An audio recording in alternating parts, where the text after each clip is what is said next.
আমাকে বলেছিল যে তুমি নাকি সাধু বাবার কাছে যাও, তোমার গুরুদেব আছে, তাকে ভগবান বলে মনে করো, ভগবান বলো। তোমাকে আমার কোচ, এবং আমি নাম বলবো না, তাদের অনেকেই ছিল, অনেক খেলোয়াড়রা তাদের সঙ্গে ছিল। তো আমাকে বলার সাথে আমি বলেছিলাম হ্যাঁ আমি ভগবান করি।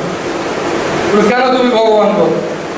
সেই কারণে ভগবান বলেই আপনাদের সঙ্গে আমি খুব আনন্দ করে, ঝগড়া নেই, কোনো নেওয়া দেওয়া নেই, আনন্দ করি। যেখানে গেলে এই আনন্দের শক্তিটা পাই, যেখানে গেলে আমার মানসিক বিকাশ হয়, যেখানে গেলে আমি যদি নাও পাই তার থেকেও আমার ভীষণ ভাবে প্রার্থনা জেগে ওঠে, আমি নিশ্চিত প্রবাস পাইনি তার এই প্রেরণা যেন আমার নষ্ট না হয়ে যায়, যেখান থেকে পাই তাই তাকে ভগবান। কারণ ভগবান আমায় চোখ, কান, হাত পা সব দিয়েছে, তার কিচ্ছু দেবার নেই। এখানে যারা বসে আছি তাদের কাউকে কিচ্ছু তার দেবার নেই।